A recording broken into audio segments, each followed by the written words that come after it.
This is the Death Machine, Sammy Callahan, and you're watching Cole TV.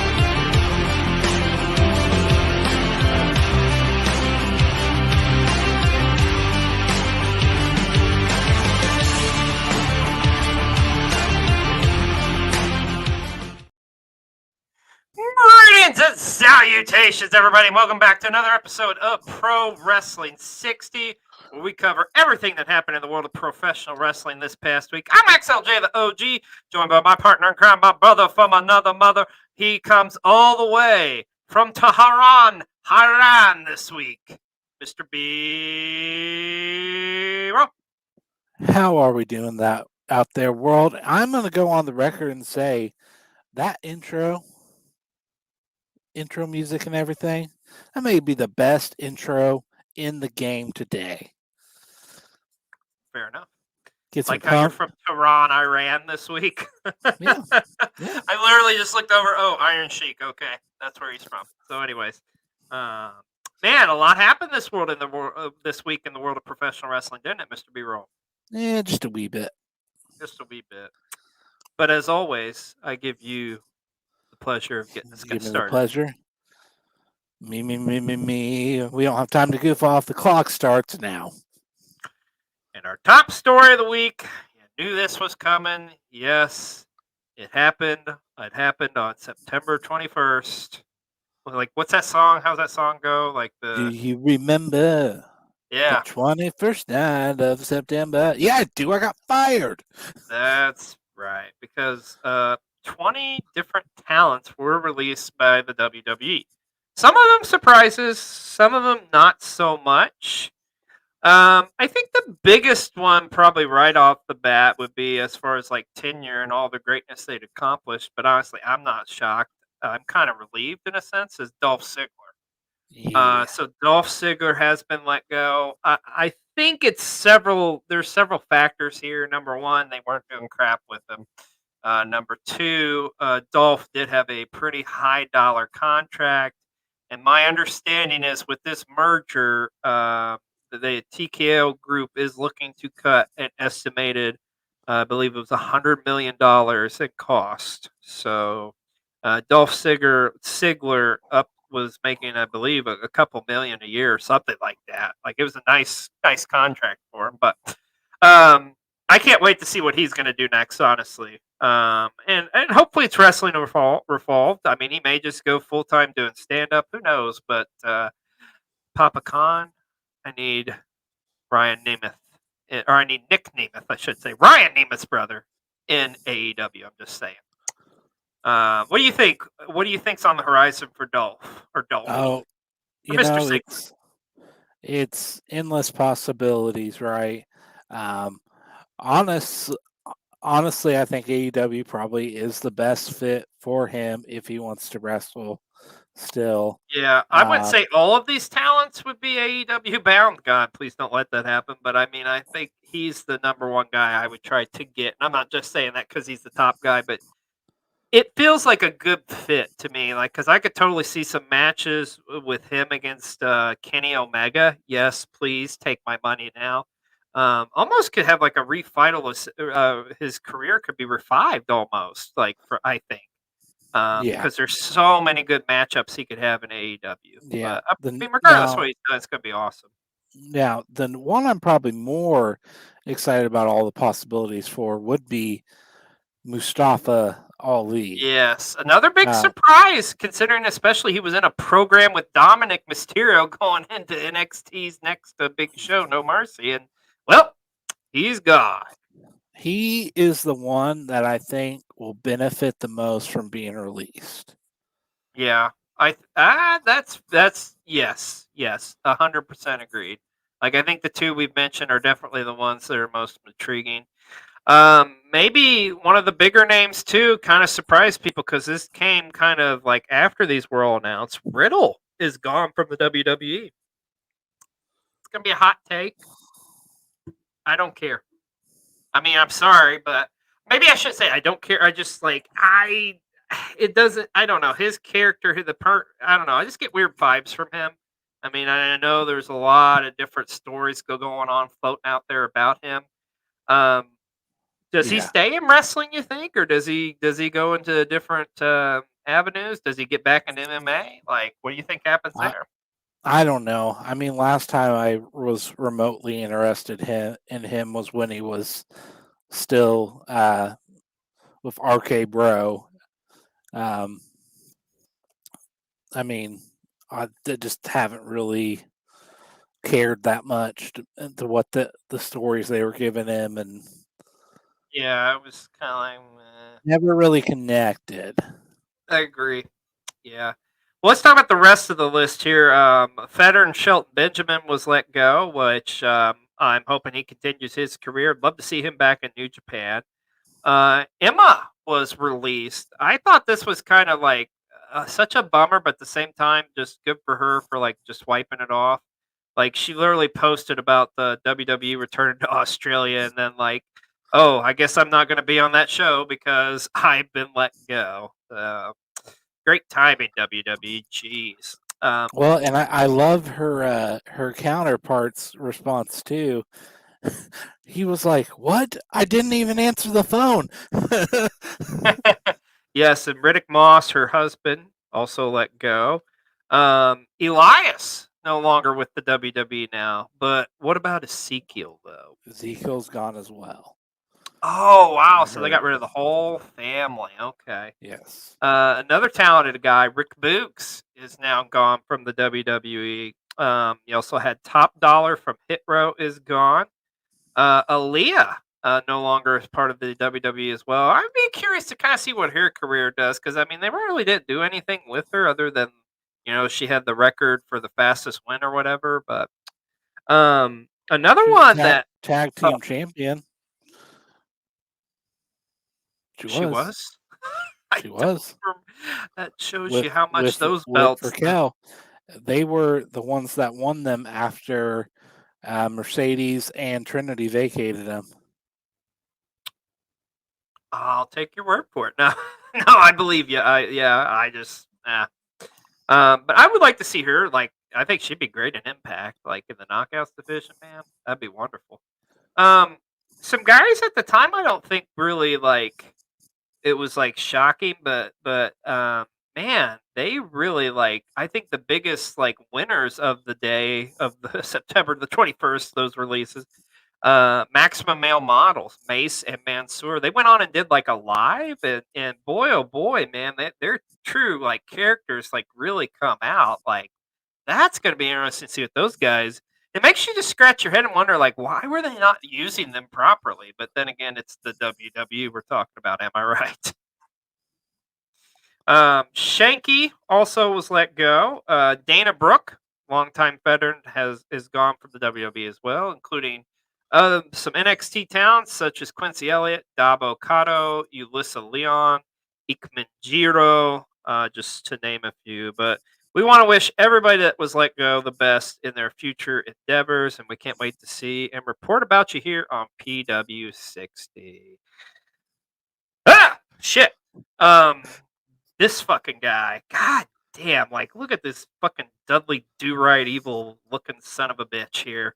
Yes, Vincent Kennedy McMahon. Apparently, are we finally getting to the point where we don't gotta talk about this asshole and he's just gone, Mr. B roll, because signs are pointing that way because Vince is selling all of his shares in stock in the WWE, which is estimated to be worth like what $3 billion or some shit like that. Or that's probably a way too extravagant of a number, but it's a lot of money nonetheless. But my question to you, B-roll, are we finally done with Vince McMahon after this? Can we please finally be done with this creepy looking motherfucker? I'll believe it when I see it.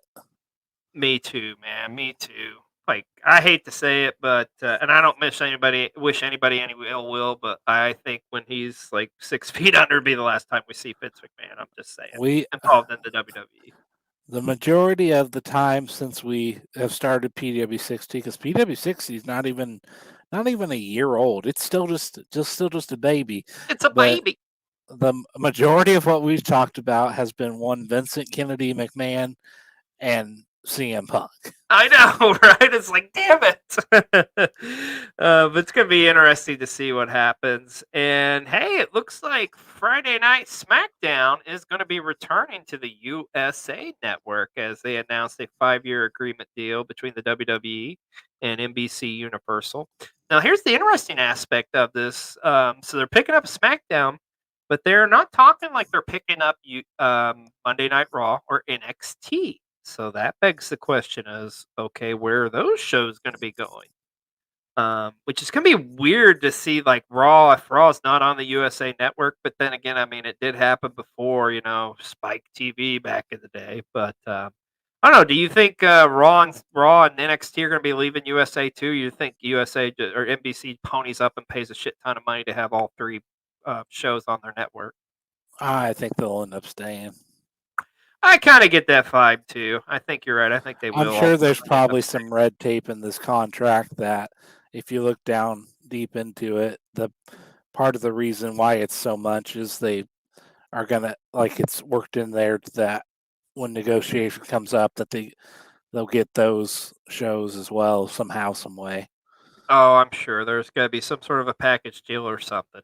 You would imagine, but also interesting side note with this too as well. Starting this week, WWE content will no longer be available on Hulu. So now you're gonna have to go exclusively to Peacock or be a cable subscriber or have some other service like Sling or something like that. But yeah, no more WWE on Hulu. I'm sorry, Dad Hat. I love you. I know, I know he was like watched a lot of his stuff off Hulu, so hopefully he can find another way to get his WWE fix. But yeah, WWE is gone from Hulu this week, folks. But it was a huge week for AEW as Grand Slam emanated from the Arthur Ashe Stadium in New York this past week, and we had a loaded Dynamite Grand Slam, man. What an opener. Eddie Kingston going up against Claudio, title for title with the New Japan Strong and the Ring of Honor World Heavyweight Championship going up. I mean, look, already, like, just this rivalry alone has been interesting to see Eddie and Claudio go at it. But man, oh man, finally, by God, finally, Eddie Kingston got his moment, and how appropriate. And now he's a double champion, and thus he's our Wrestler of the Week here on PW60, as he is your new Ring of Honor World Champion and your New Japan Strong World Champion. So, I'd call him Eddie Two Belts, man. How awesome is that for him? Eddie Two Belt. I mean, what a moment in New York and everything. We both said we thought this could have been the main event. Still think maybe it should have been, but you know what? A great opener. Great opener, and yeah, he finally got it. He finally got it. I thought it was cool too how he dedicated his win to Xavier, who is no longer with us. You longtime wrestling fans, Xavier was the second ever Ring of Honor World Heavyweight Champion in the long history of Ring of Honor. So pretty cool. But huge shout out to Eddie, our Wrestler of the Week. Also, oh man, Sammy, why? Or more importantly, who cares? No, I'm just kidding. Actually, I'm for this. So Sammy Guevara 1-on-1 with Chris Jericho at Grand Slam. Jericho picks up the win. Sammy booting him in the nards at the end. And joining the Don Callis family. I gotta say this, B-roll. Like, him joining the Don Callis family is going to be the best thing I think that's happened to Sammy Guevara's career. Because now it's like, okay, quit with this tweener shit back and forth. Now he's just going to be a full-blown heel. And I mean, and Don Callis, man, when you put people with Don Callis, like, it is money. So, are you excited to see Sammy as part of the Don Callis family? Yeah, I think it's a definitely a good move, because a lot of people already don't like him anyway. And then like you said, tweener. Some people are starting to come around, but I do think I think he's better as a heel. Absolutely. And Don Callis is what I mean. If you had I was thinking about this earlier. If Dominic Mysterio and Don Callis tried to have a conversation in an arena, like the multiverse opened up, like you wouldn't be able to hear any of it. No, it would be a sea of booing. Yes, but I think this is the right move for Sammy, and I can say I'm excited to see what happens next for Sammy Guevara and the Don Callis family. Also, we got a new AEW International Champion, as Rey Fenix would get the upset win over Jon Moxley, but obviously there was more to this story, as Moxley was wrestling with a concussion, and thus they had to change the ending of this matchup, I believe, ultimately. Don't have that 100% confirmed, but I'm almost positive that's what happened here. But still, though, kudos to Rey Fenix, man. He's a phenomenal performer and a huge win over Jon Moxley. But once Moxley clears that protocol, I think he's getting that belt back. I believe Rey Fenix is the only. There's only been two, three-time champions, like held 3 different belts in AEW. He's the second one to do it. Him and Kenny. Oh yeah, I didn't even think about that. Yeah, that's a good point. Yep. That's interesting. Well, congratulations to Rey Fenix. A great matchup. And speaking of matchups, our match of the week was for the AEW Women's Championship. Saraya defending against her former teammate Toni Storm. And yes, I feel finally we've come full circle. This is the Toni Storm we need in our life, with the entrance and everything, the music. And this matchup was fun, man. I got to be honest. I was on the edge of my seat because there was times where I really thought Toni Storm was going to win the belt. Yeah, but the entrance, like if we had entrance of the week, like that would have won. But nonetheless, Saraya would end up retaining her AEW Women's Championship in her first title defense. But I thought this was a hell of a matchup. I was thoroughly impressed with these two going at it on Dynamite Grand Slam. And like say, it's our match of the week here on PW60. And in your main event, MJF retained his AEW Championship against one Samoa Joe. And how about the end there? Samoa Joe giving the handshake to MJF, kind of acknowledging him. You think we're done with this rivalry, or you think Joe's going to target MJF later down the road? I don't know. I can see it going either way. Honestly, I agree. It's just kind of like could happen. As long as they have the ROH tag belts, I mean they're going to be crossing paths, which I don't know. I think the direction they're going is they're going to be focusing less on the world title and more on the tag teams, and then they'll probably come back to the world title, but I don't know. Yeah, certainly by Full Gear, that's for sure. But I don't know. It's interesting nonetheless. But overall, Grand Slam was an amazing show. But one of the coolest aspects of the show is, well, I don't know if you noticed this, B-Roll. I'm sure you did, though, because you like picking up little hints like this. There was a ton of homages, if you will, all throughout Rampage. So many so that our good, close personal friend, the best scout machine, was able to spot them out and catch them. So here with a report on those homages is the best scout machine. What is up, PW60? And if you're like me, you watched AEW Dynamite Grand Slam like every human being on the planet should have been doing.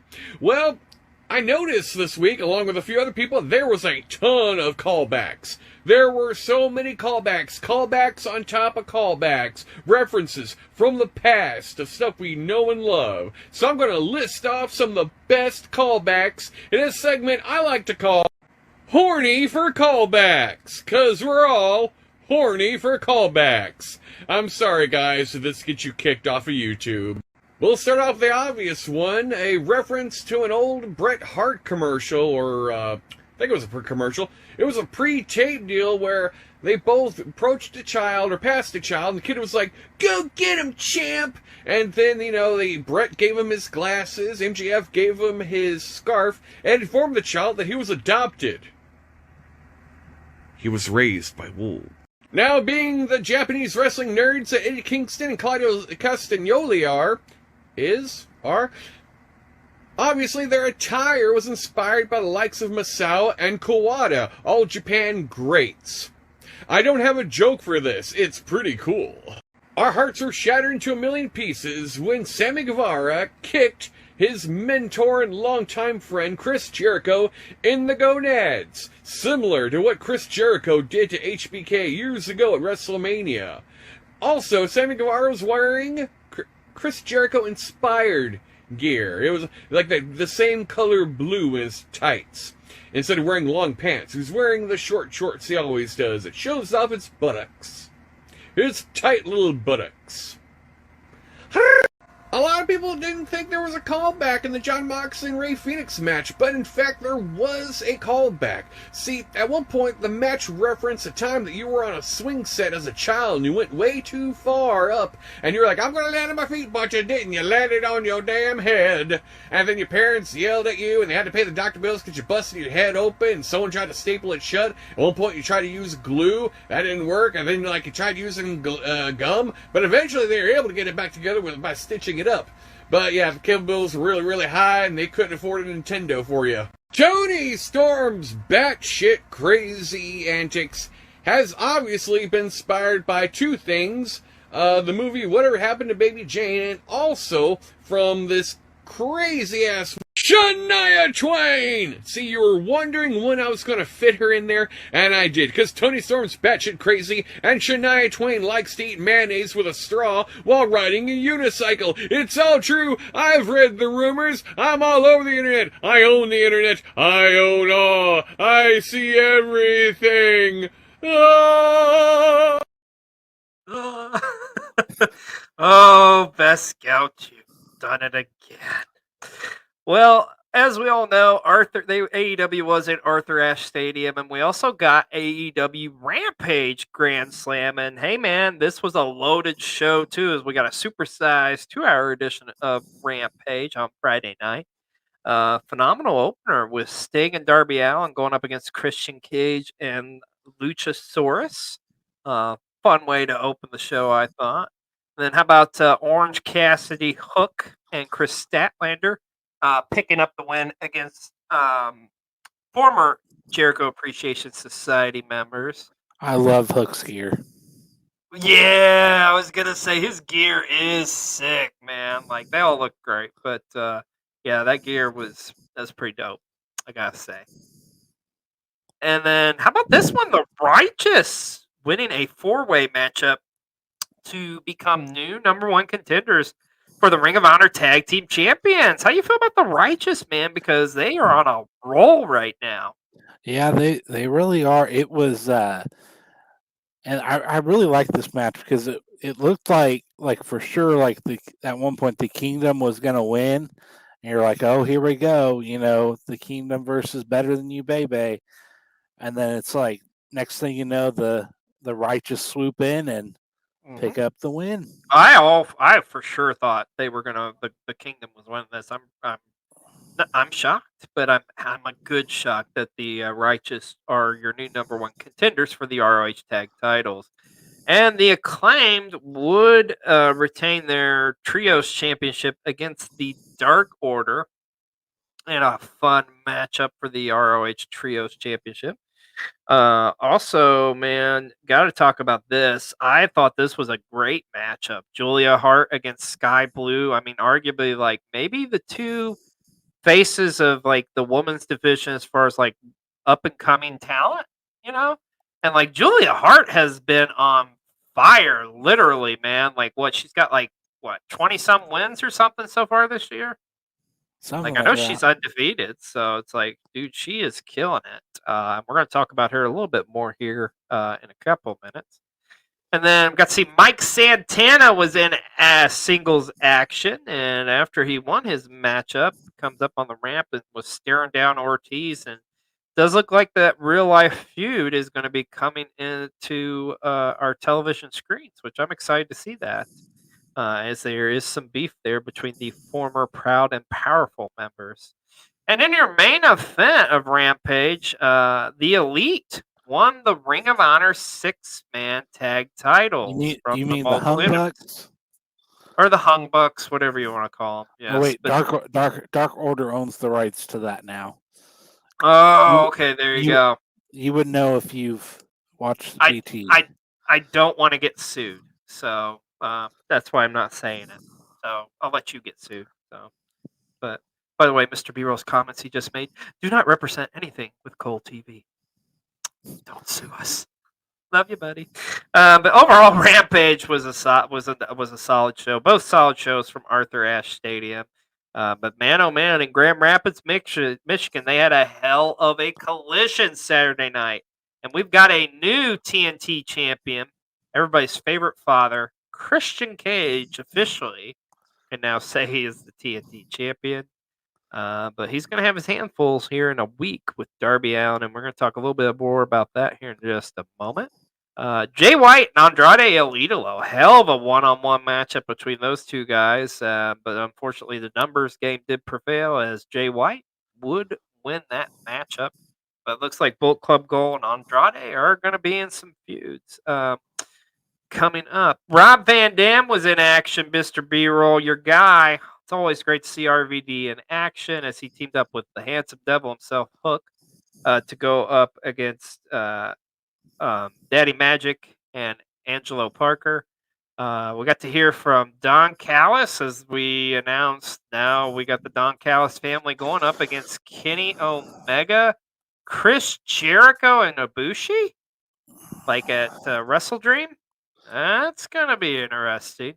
And Julia Hart picked up yet another win. Of course, her opponent that was advertised was Willow Nightingale, but Willow was injured, could not be in that matchup. But it looks like we're going to see that matchup this upcoming Wednesday or Saturday or sometime. But anyways, Julia picking up the win there. And in that main event, Bryan Danielson defeating Absolute Ricky Starks in that Texas Death Match. Overall, I thought Collision was a great show. I thought all three of them was awesome shows this week. What about you, B-Roll? Yes, so much wrestling, so little time. I know, right? And your AEW Wrestle Dream card is looking loaded, man. Like, I think this could possibly be like maybe the pay-per-view of the year. I think we were talking about that before coming on the air. You mentioned that, and I'm kind of in agreement with you, Mr. B-Roll. I think this could very well be the best pay-per-view of the year. This show is loaded from top to bottom. Of course, that main event, Bryan Danielson against Zack Sabre Jr., that dream matchup. Oh my God, that's going to be incredible. Also, the one I am looking forward to the most outside that, FTR defending their AEW tag titles against Aussie Open a year to the date from the rematch from when they met at Royal Quest last year for New Japan. So that's going to be amazing. How about the hometown boys? Swerve Strickland going up against Hangman Page, which I think that could steal the show, Mr. B-Roll. And then 2 out of 3 falls for the TNT Championship. Darby Allin challenging Christian Cage. Will Darby finally get his revenge and win this matchup? We're going to have to wait and see. I think there's a couple matches on this card that could really steal the show. Like, there, 2 of them that come to mind.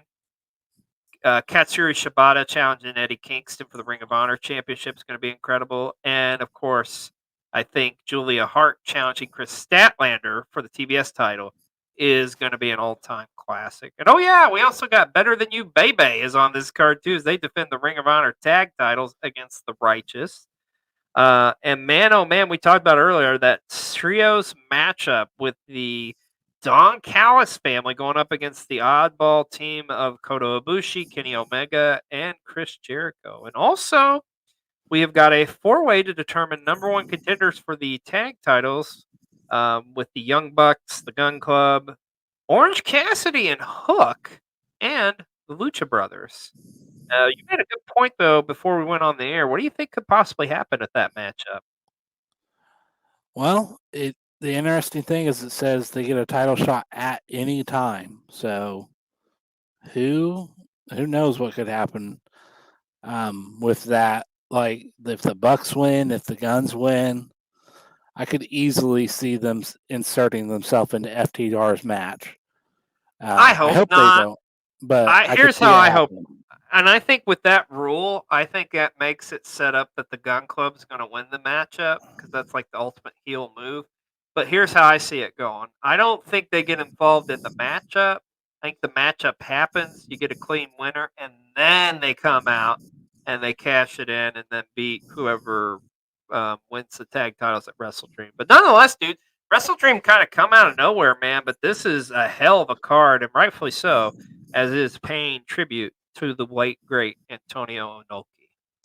Well, Mr. B-Roll, it's come that time of the show. Let's go to Extreme League Wrestling with the 5 Count. Hello, everyone, and welcome back to the 5 Count, the show where I go over the top 5 pro wrestling stories of this week in under 5 minutes, or at least I try to, because God knows this insane man makes it so difficult. Number 1, Vince McMahon is completely insane, and WWE stars released. As most of you probably know at this point, multiple WWE superstars were released over the week, including ring veterans, former world champions, and NXT developmental prospects. No one should ever have to go through the pain of being fired over some dumb corporate bullshit, but yet here we are. Let us also not forget about the shoe polish, hair-dyed elephant in the room. If it already wasn't ever apparent, Vince McMahon is a couple of fries short of a Wendy's 4 for $4. Not only is he delusional enough that he returned to the company to fix their stagnant business, even though they came off their most successful year without his ass, his filter, along with his common decency, are apparently gone as the way of the dodo. This man literally demanded talent to clap for him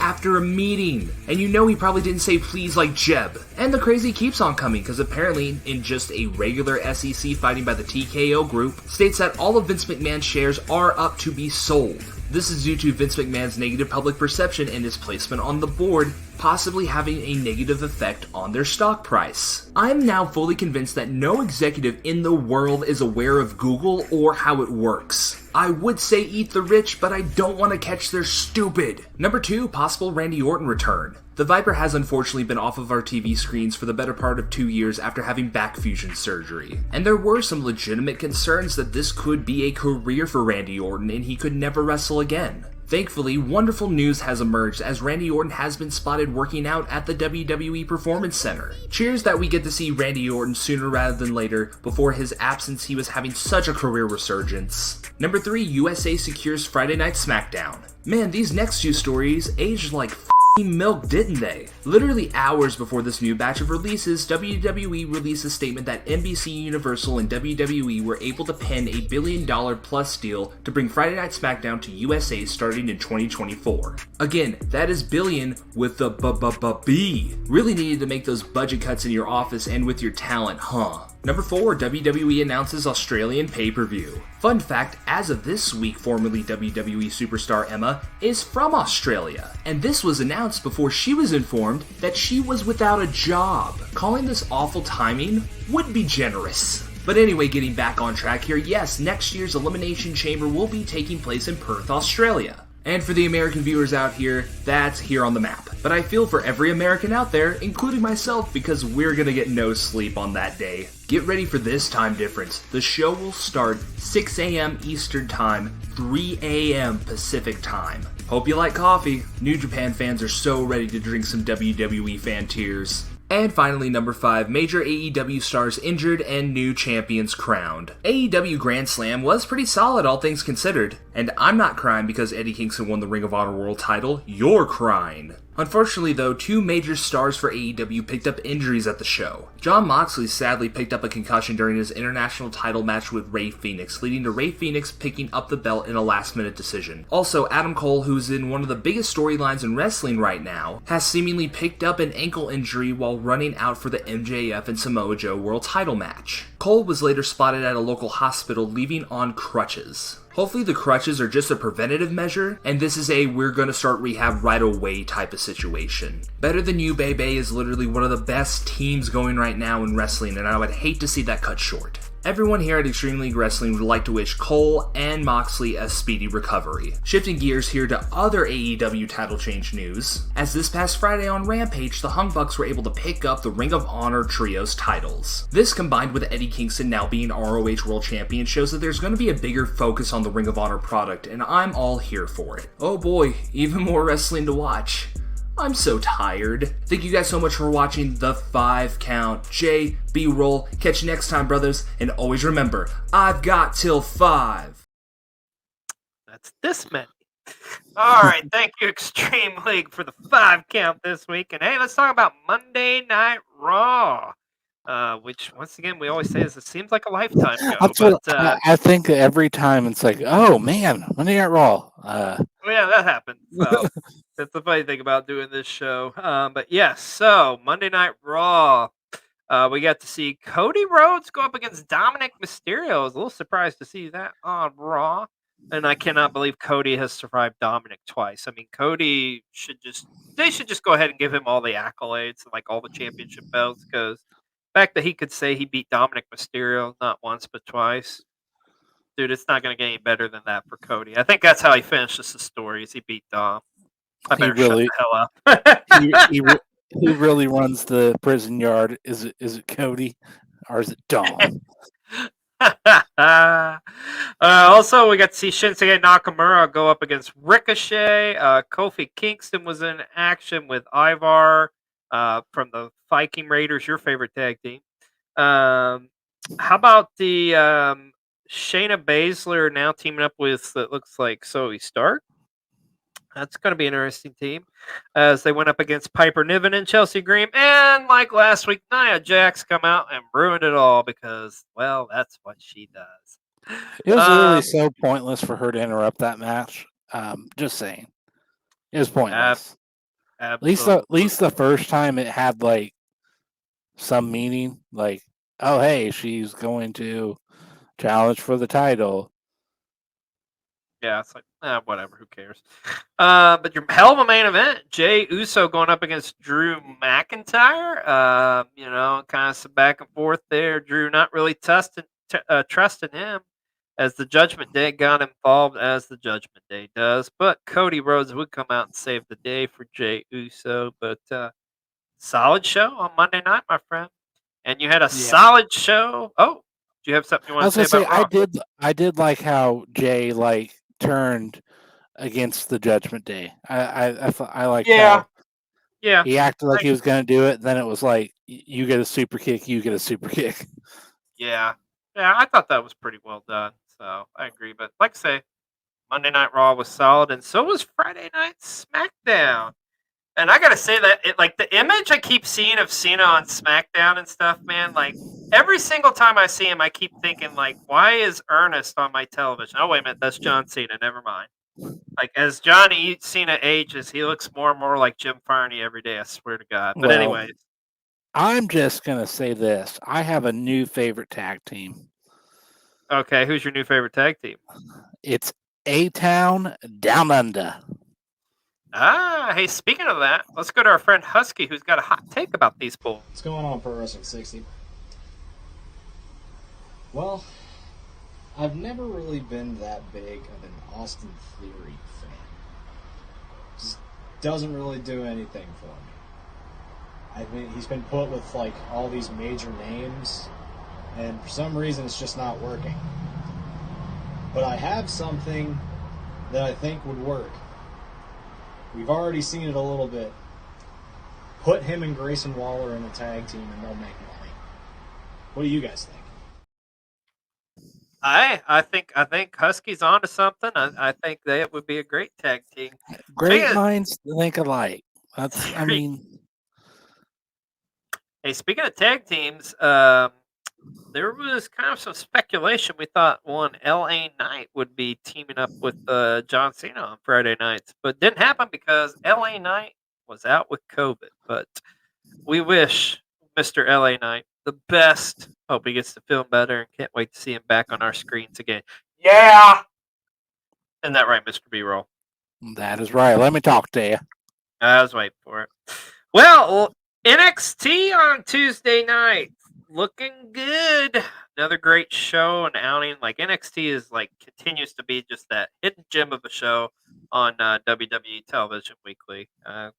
It's been very enjoyable. We say that every week here on PW60.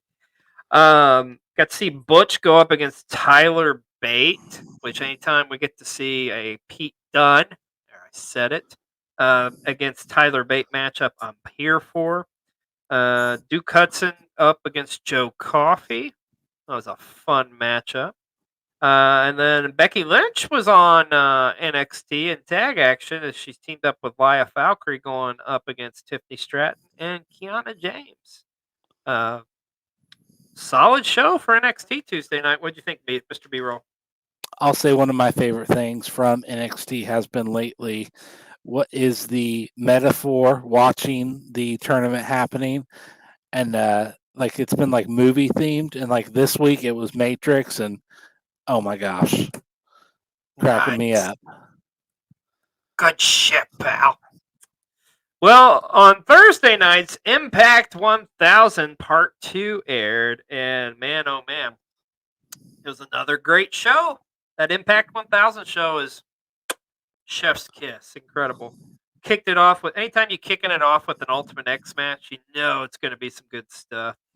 Absolutely love seeing America's Most Wanted reunited, and that was great seeing them team up with little Team Canada getting reunited too. That was dope as hell, man. We did find out the Feast or Fired results. Trey Miguel went up against Josh Alexander in an incredible matchup. And how about that main event? That All-Star Knockouts main event. And did you notice Mickie James eyeing old Trinity's Knockouts title? It's right there in the picture. I know. It makes me wonder. Are we going to see one Miss James back in a Impact ring challenging for that Knockouts title? It could happen, bro. I think so. I would like to say a true crime has been committed against one of the friends of our show, one Jay Vidal. He got the bag put on him. He is not ugly. He's a beautiful, beautiful man. And so would his Instagram followers would say so as well. But once again, if you're sleeping on Impact, you need to be checking them out every Thursday night. Speaking of Impact, we have got 2 matches announced for Bound for Glory, and really, they don't even need to announce anything else, honestly. You can just take my money now. Alex Shelley defending the Impact title against Josh Alexander, but we found out this week Will Ospreay will be meeting Speedball Mike Bailey in a dream matchup. Holy shit. Is this match going to be incredible or what? I am crazy excited about that. I mean, that's 2 of my favorites right there, so... Yeah, dude, that's going to be dope as hell. I cannot wait. That matchup could be the match of the year, honestly. And there's been a great year of wrestling, but Bound for Glory was coming up here in just a couple weeks. So stay tuned here on PW60 as more matches get announced for Impact's biggest show of the year. Well, let's get down to the nitty gritty here. Finally, I feel like we've been talking about this forever, but man, we're finally getting down to the finals. The 5-star Grand Prix of Stardom, and Mr. B-Roll, it has been pretty confusing, like how these different scenarios could work possibly. Thank God for our good friend, Light Skin Gaijin. So let's go to him with a breakdown of what to look forward to in the finals of the 5-star Grand Prix.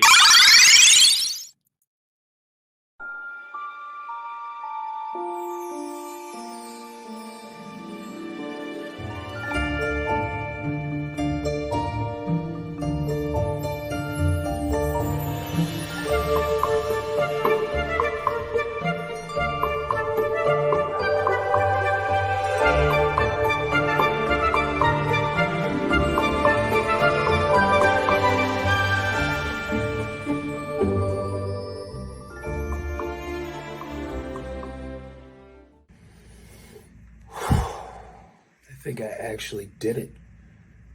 I think I finally came up with every possible scenario of what could take place on the final night of the 5-star Grand Prix. And to think, none of this would have happened if Julia didn't get beat by Azumi in 55 seconds. I wonder if she's still mad at me about bringing that up.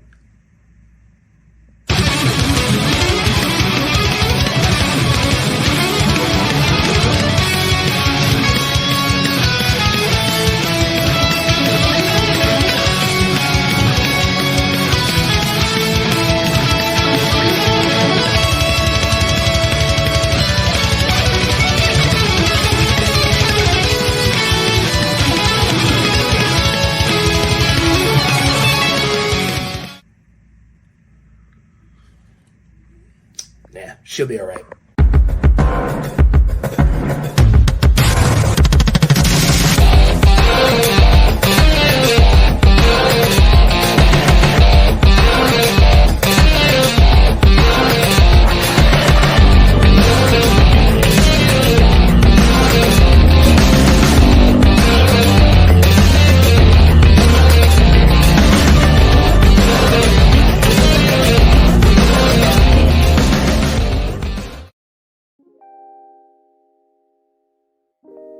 With the weekend's events wrapping up, the finals of the 5-Star Grand Prix are all but set.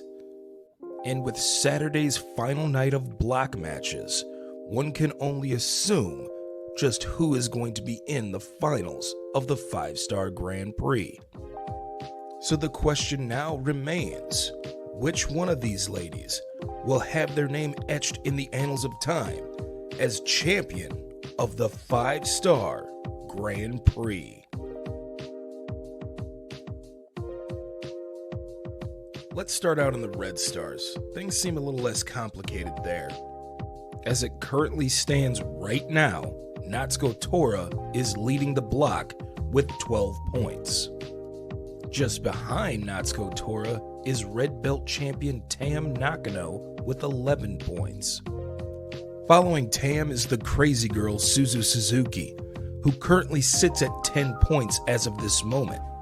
However, due to the fact that she was scheduled to face Saya Kamitani on the final night of the 5-Star Grand Prix, she will be awarded 2 points due to forfeit and now finishes up block action with 12 points.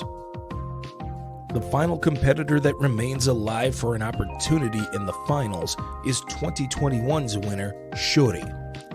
She currently sits at 11 points. Now let's talk about what each of these individuals need in order to make the finals. Natsuko Tora may have the easiest path to the finals. She is scheduled to face Hazuki on the final night of the 5-Star Grand Prix. And for Natsuko Tora, it's simple. Win and you're in. No matter what happens, she will finish the night at 14 points and will move on to the finals of the 5-Star Grand Prix. For the cutest of the Cosmos, she's going to need some help along the way in order to make the finals. First, she will need a victory over fellow Cosmic Angels member and Meltier tag team partner Natsupoi, which won't be an easy task. Should Tam be able to pull off a victory, she would then need a loss from Natsuko Tora in her final match against Hazuki. This would finish off the night for Tam Nakano with 13 points, effectively giving her the Red Stars and a spot in the finals. In the case of Suzu Suzuki, the final night of the 5-Star Grand Prix couldn't come any easier for her. Suzu could possibly just coast her way to the finals of the 5-Star Grand Prix. However, she is going to need some help along the way. As stated earlier, she's already finished up block action with 12 points. However, in order to make the finals, she would need losses from Natsuko Tora, Tam Nakano, and Shuri to ensure a spot in the finals. And in the case of the 2021 winner of the 5-Star Grand Prix, Shuri would need a victory over fellow God's Eye faction mate in Ami Sourei, as well as losses from both Natsuko Tora and Tam Nakano, who had defeated Shuri earlier in the tournament. And this is where you'll need to buckle up, because this is where things get a little chaotic. Let us begin with who the final 4 competitors are who are eligible to compete in the 5-Star Grand Prix finals. Tied at the top of the Blue Stars, we have Wonder of Stardom champion Mirai, as well as Maika. Just behind them is last year's 5-Star Grand Prix winner, Julia, and Club Venus leader, Mina Shirakawa. For Mirai and Maika, these two will be slated to face each other on the final night of the 5-Star Grand Prix. And for both of these ladies, The objective must be only victory. Taking a loss or a draw in this final block match can allow either Giulia or Mina Shirakawa to creep up ahead of them in the standings. As for Giulia, she was slated to take on Utami Hayashishita on the final night of Blue Star's action. However, due to an injury, it may keep Utami out, and Giulia may be awarded with 2 points via forfeit. In order for Giulia to advance to the finals, however, she would need a tie from both Mirai and Maika, as well as a loss from Mina Shirakawa. And as for the Venus herself, all she really needs is a victory over Saori Anou and a tie between Maika and Mirai. The 5-Star Grand Prix culminates this Saturday, September 30th, live from the Yokohama Budokan. Make sure you're following Stardom on all of their socials to see how you can watch the 5-Star Grand Prix final. And if you're into discovering new and up-and-coming promotions, I encourage all of you to check out a brand new Joshi League that had its first show in New York this past weekend. The promotion is known as Sukeban, and the promotion already has some big Joshi names competing for them. Names such as Ram Kaichou, Konami, Saki, Kaori Oniyama, Saori Anou, and Unagi Sayaka, just to name a few. With that said, I am the light-skinned Gaijin, Denard Ramon. And remember, Joshi Wrestling is for everyone. Okay, so if I take the two, and then, God, I thank God for him, because I couldn't keep track of this. I mean, man, it's crazy, but it's getting down to the wire in the 5-Star Grand Prix, and I am telling it, I'm calling it now. My girl, Mina Shikara from Club Venus, is going to win the 5-Star Grand Prix. That's my story, and I'm sticking to it. Well, hey, also this week, New Japan's Destruction in Kobe took place, and we're going to have a very special report on that next week from our good friend, the CDC. So stay tuned for that next week. And other huge news coming out of Japan. How about Chris Jericho showing up in DDT Pro? He is going to challenge Takeshita in an upcoming event in November. That's going to be very interesting to see. Kind of eerily reminiscent to when he popped up in New Japan, right? Mr. B-roll with this little video footage they played of Jericho. Yes, most definitely. Absolutely. Well, Mr. B-roll, you look like you need a little something spicy in your life. Am I right? How about a little spicy take with one spicy guac?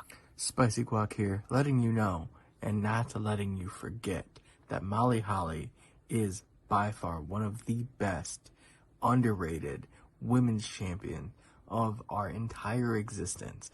The ground she walks on is sacred. She is a queen amongst queens, baby. Facts. Well, hey, this week, Randy Orton was spotted at the Performance Center. Oh, nope, not supposed to tell anybody. That's what he said. Don't tell anybody. Tell anybody, but Randy Orton. Looks like we're going to be getting an in-ring return of the Viper here pretty soon, man, and I'm all for it. But you know what? He wasn't the only one that showed up at the Performance Center this week.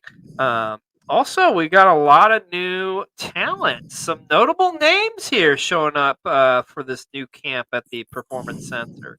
One of those names being MLW veteran Richard Holiday. Also, Maddie Rinkowski, the former NWA Women's World Tag Champion, was there.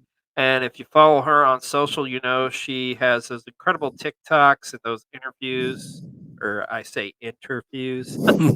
Also, Hollywood Haley J, who we just really kind of got familiar with if you watch the Netflix documentary series The Wrestler. So got a couple names, and I don't know, it's going to be interesting to see. And oh, of course, can't forget, how about the son of the legendary Fit Finlay himself, Brogan Finlay, showing up too. So it's going to be interesting to see what these young men and women do in NXT. And oh, Japanese wrestling, I love you. So this past week, or actually over a week ago, if you want to be technical, but Minoru Suzuki was involved in the first ever Bullet Train matchup. Hey, So I want to know, did they rent the train out and like sell the tickets to wrestling fans, or did they just randomly show up on a fucking train and like, let's have a match? I really hope it's just random. I do too, because I would so be, if I wasn't a wrestling fan, I'd still be like busting out my phone and I'm like, what the fuck is this? Just incredible. Like I eat stuff up like this, and like Murder Grandpa being involved, man. Yep. Dude, it's amazing. It's just like when I heard about this, it's like reasons why I love pro wrestling. It's like right. Reason number 177. Yeah. And hey, our good friend Light Skin Gaijin mentioned on his report there that there is a new Joshi wrestling company based out of New York, of all things, Sukiban, and they did a debut show this weekend. But the big news coming out of that show is one legendary Bull Nakano is involved in the promotion. It is going to be the GM and like a on-screen, in-person role there, which I think that's amazing. Bull Nakano is one of the all-time greats, if not maybe the greatest Japanese women's wrestler, which that says a lot. But man, Bull Nakano being there, it's great to see her back in any type of wrestling ring, as far as I'm concerned. And GCW was in Germany this past weekend for a series of shows. Pretty solid shows, man. I've watched both of them. I thoroughly enjoyed them. Really loved the Nick Gage, Joey Janela match. I mean, anytime you get those two guys together, you know it's going to be chaotic. So, but GCW out here just killing it, man. And there's so much more independent wrestling going on in the world. It's come that time of the show. Let's go to Michael with an indie report. What up, y'all? It's boy Michael with another independent wrestling event report. First off, we have SWF presents Storm Surge, Friday, October 6th at the Carlo Fieldhouse at the corner of Garden Road and Ringwood Avenue in Pompton Lakes, New Jersey. Bell time is at 7:30 p.m. Next, we have Truly Independent Wrestling presents Fall Frenzy, October 21st at the Berkshire Family YMCA, 22 Brickward Court in North Adams, Massachusetts. Doors open at 5:30 and bell time at 6 p.m. And then we have Coastal Championship Wrestling presents Music City Fight Night, Saturday, October 21st, the Texas Troubadour Theater at 2416 Music Valley Drive in Nashville, Tennessee. Doors open 7 p.m. Event starts at 8. There you have it. And thank you, Michael, for always keeping us informed on those great indie shows that's out there. This week, Jake Hager announced that he is officially retiring from mixed martial arts. Not pro wrestling, but mixed martial arts. So kudos to Jake Hager, man, for doing it in Bellator. I think he had a record of 3-1 or 3-1 draw. Never was defeated, but nonetheless, kudos to anybody that does that, competes, makes that transition, competes in the mixed martial arts world. So, but does this mean maybe I get more Jake Hager in AEW? Like, if he can get his hat back, I'm all for it. But without the hat, I don't really care. I'm just saying. And we're getting one step closer, I think, Mr. B-Roll. We've been talking about for a while that AEW would be start streaming on HBO Max, or I'm sorry, Max, as we're calling it now. Max did just announce that they now have a tier that will be dedicated to live sports. So I think AEW is on the way. What do you think, Mr. B-Roll? It's interesting because it's like starting October 5th, so that's after Wrestle Dream. So who knows? Full Gear, maybe. I'm just saying. Who knows?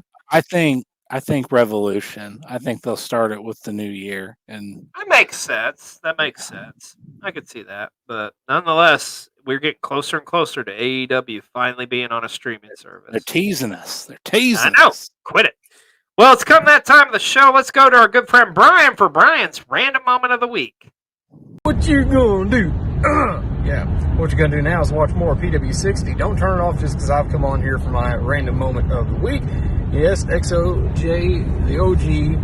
I finally got to see the barber. I slicked it up best I could for now, and I shortened it all up on the face. He always freaks out and like, what? Who is that? Every time I do it. When I finally got to go to my barber's appointment, which is me. Yeah. So, real quick, before we get to the faction part of the questions and segment that I've been doing in this series, random match recommendation. Got to see it Saturday night on YouTube, and that was the match between Will Ospreay and Marufuji in Pro Wrestling Noah as a celebration of Marufuji's 25 years in the wrestling industry. What a match that was. I found the whole thing, got to watch it, and it's amazing. It just shows why Ospreay is absolutely amazing and should be within the top 10, if not top 5, of next year's PWI 500. Almost said PW60, which you should always be on PW60. There you go. How about that? So, back to the factions. A couple of weeks ago, we talked about Evolution is a mystery. Well, one of those members, Randy Orton, of course, broke away from Evolution. And later in the 2000s, during his mega heel run, he formed a little faction called Legacy. It's Legacy. We'll have, of course, the second and third generation superstars like himself, Cody Rhodes, and Ted DiBiase Jr. They had Manu as a short-term member, but for this one, I want you to pick, let's do this, 2, 1, and 1. Keep 2 members. If you somehow want to keep Manu as that short-term, fine, but I'd rather say keep 2 full-time people. If you want to put Manu and keep him there short-term, or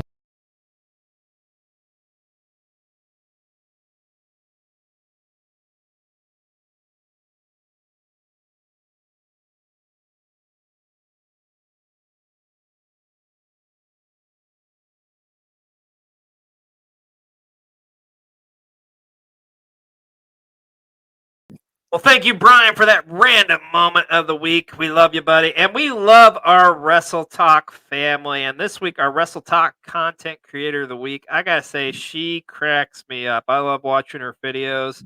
This week, our content creator of the week is Real Savage Juju Wrestle Talk. Say that 3 times fast. But she's hilarious, man. She is a huge LA Night mark.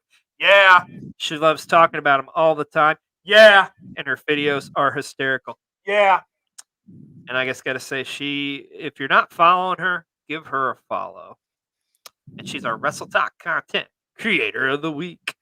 And finally, as our good friend Extreme League mentioned in the 5 count, yes, WWE will be returning to Australia for the Elimination Chamber pay-per-view next February. But he pointed out, made a good point. How do you feel about getting up at 6 in the morning for Elimination Chamber? Or are you going to get up at 6 in the morning for Elimination Chamber? Not going to get up at 6 in the morning for Elimination Chamber. Same here, but it's cool. It's going to be cool to see them back in Australia nonetheless. Well, Mr. B-Roll, we have done it again. We've come to the end of this week's Pro Wrestling 60. So much happened. And you know, this upcoming week, there's going to be even more happening, especially as we're getting ready for Wrestle Dream in Seattle. Well, that's going to do it for this episode. I'm XLJ, the OG, joined by Mr. B-Roll, and we'll see you next time on another episode of Pro Wrestling 60. See you next week, folks.